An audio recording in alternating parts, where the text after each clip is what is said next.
Hey guys, my name is Josh, and if you're new to my channel, I make videos all about how to make your money go the furthest. So if you're interested in those types of videos, make sure to smash that like button and subscribe to my channel.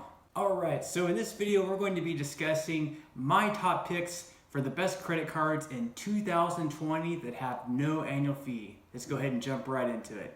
Alright, so the first credit card on this list is going to be the Capital One Quicksilver card. Now, this card earns 1.5% unlimited cash back on every single purchase, and additionally, you earn a $150 spend bonus if you spend $500 within the first 3 months of receiving the card. In addition to that, there's also a 0% intro APR for the first 15 months, and if you do need to have a balance transfer, there's also a 0% APR for the first 15 months as well. With having this card, if you happen to have a credit card with a higher interest that you're paying interest on right now, if you were to switch that over to this Capital One Quicksilver card, you would be paying no interest in the first 15 months as long as you make the minimum payment. Alright, so the next card on my list at the second spot will be the Chase Freedom Unlimited card. Now this card earns 1.5% cash back on every purchase, and there is a spend bonus of $200 if you spend $500 within the first 3 months of having this card. In addition to that, there is a 0% APR on balance transfers and purchases within the first 15 months of having this card. If you do have another credit card that has a higher balance that you're paying interest on, you could always transfer that balance over to the Chase Freedom Unlimited card and you won't be paying any interest, at least for the first 15 months if you're able to make the minimum payment. So that would be a great option for you.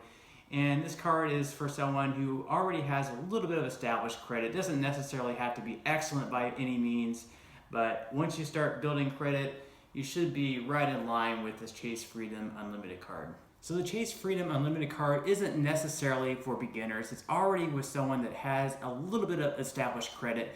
Doesn't necessarily have to be excellent all the way up there 800, but someone who already maybe had a starter card, whether that be a card that had to be secured, or maybe they had been an authorized user on someone else's card for a year or two and they're able to build a little bit of credit. But you should be able to get this card if you have a bit of established credit, and it is within the good range. The third credit card on my list of the best credit cards of 2020 falls the Bank of America Cash Rewards credit card. With this credit card, you will earn 3% back in the category of your choice between gas, dining, drugstores, home improvement, online shopping, and travel. In addition to that, you'll be receiving 2% back from grocery stores and wholesale clubs. And of course, you're only going to be receiving the 3% and 2% back on the first $2,500 of quarterly purchases. So once you hit that $2,500 mark on those category choice that you make in the 3% range, and the grocery stores and wholesale clubs in the 2% range, anything in addition to that from $2,501 and up will only be receiving 1% back. And anything that's not in that range at all will also be receiving 1% back. As far as the spend bonus goes in this card, you'll be earning $200 if you spend at least $1,000 in the first 90 days. So that's pretty good and on par with the other ones that we had mentioned as well. Moving on, we had the Discover It credit card. Now this is a little bit different than the others in the fact that they will actually match your cash back within the first year. And we'll get to that a little bit later after discussing some of the other key features of the Discover It credit card. Now the Discover It credit card earns a whopping 5% cash back on the first $1,500 in certain categories each quarter. So the first quarter of 2020, which is January through March, you'll earn 5% back from grocery stores, Walgreens, and CVS. Second quarter, you'll earn 5% back from gas stations, Uber, Lyft, and wholesale clubs. In the third quarter, you'll earn that 5% back from restaurants and PayPal. And during the fourth quarter, you'll earn online sales from Amazon.com, Walmart.com, and Target.com. And of course, all those are within the first $1,500 in those categories. So for example, with this credit card, during the first quarter, once you get up to spending $1,501 at the grocery stores, you'll only be earning 1% from there on in that category, since you already hit that $1,500 threshold at the 5%. So anything in addition to that will just be 1%, but getting up to $1,500 in 3 months on groceries is a pretty good amount that would average around $500 per month. All right, so now we're going to bounce back to the topic that we discussed when I first started talking about the Discover It credit card, and that was a spending bonus where they will match what you make in that first year. So let's say that you make $200 in rewards during the first year. They will match that $200, so then you'll have $400 at the end of the first year. Let's say that you max out every single category throughout the year. That'll be $1,500 in each quarter for 4 months. That would be $6,000 in spending.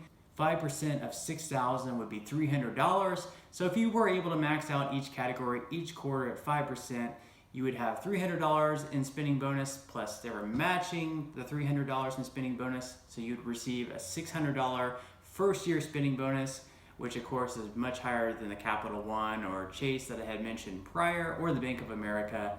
But of course, spending $1,500 in some of those categories might be a little bit of a stretch, and I never recommend spending more just to hit more of a spending bonus on things that you don't really need. Now, something like groceries and gas, things that you absolutely need anyway, you might as well be earning a higher cash back on that, like a 5% rather than 1 to 2%. You're just getting a much bigger bang for your buck. So for every $100 that you'll spend, you'll be getting $5 back with the gas instead of just $1 or $1.50 or $2. You might as well earn as much as you can. And while the difference doesn't seem that much with just $100, it really does add up over time. Trust me with that. Now moving on to my last pick at number 5, not necessarily the worst one in the bunch, but is the last one I'm mentioning in this video, and that is the Chase Freedom Card. Now this is not to be confused with the Chase Unlimited card that I had mentioned earlier in this video. This one is also a lot like the Discover It credit card, and the fact that it has those 5% categories every quarter. So Chase isn't necessarily the best in terms of updating their categories very early on in the year, but of course January through March is already updated for the first quarter, and you're earning 5% back on gas stations, internet, cable, and phone services.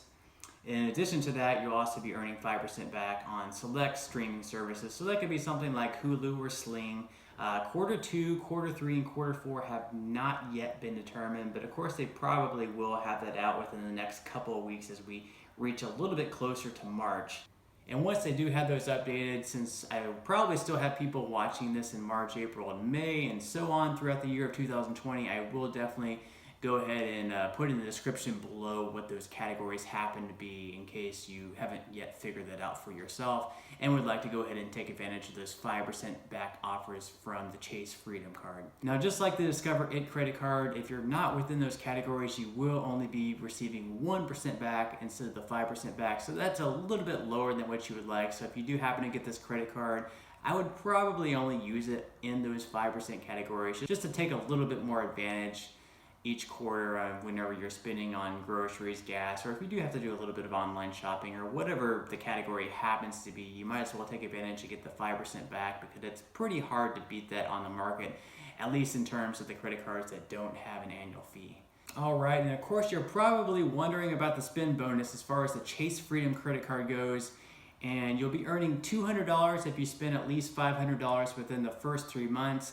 Probably won't be too difficult to do. You probably spend at least $500 in close to a month or two on groceries. So if you happen to pick that up during the grocery category, it probably won't be too difficult for you to reach the $500 within the first 3 months of having this card. And if you do happen to get this credit card when there's a category going on where you're not really spending that much money in that particular category, you can of course just go ahead and spend in other categories even if you're only earning 1% cash back, just to make sure you reach the $500 within the first 3 months. And then after you reach that spend bonus, I would just go back to using this credit card during the categories. Of course, these credit cards like the Chase Freedom and Discover It, they do have the generous 5% back each quarter. The real reason behind that is they want you to get hooked on with that cashback percentage. It seems like a lot, and then they want you to keep using it during the 1% months. What I would recommend is find kind of your stable credit card that earns between 1.5% to 2% back on all transactions. Use that credit card on all normal purchases, and then take advantage of these cards that have 5% back on certain categories and use that for those. That way you're maximizing your cashback offers on these credit cards. Also, what I would recommend is kind of mix and match the Discover It credit card and the Chase Freedom credit card. So usually these credit cards, they'll have different categories each month. So for example, from January through March, the Chase Freedom card has the gas as the 5% category. The second quarter, Discover It credit card takes over the gas for the second quarter. So the first quarter for gas, you would use your Chase credit card. The second quarter, you would end up using the Discover It credit card for gas. So you'd end up, for the first half of the year, you'd end up receiving 5% back on gas, and that really adds up over time. Well, that about wraps up this video. If you did enjoy the content in this one and would like to see more like it, make sure to subscribe to my YouTube channel. Also, make sure to leave a like, and also leave a comment below if you have any of these credit cards, and let me know what you like about them. Until next time, I'll see you guys.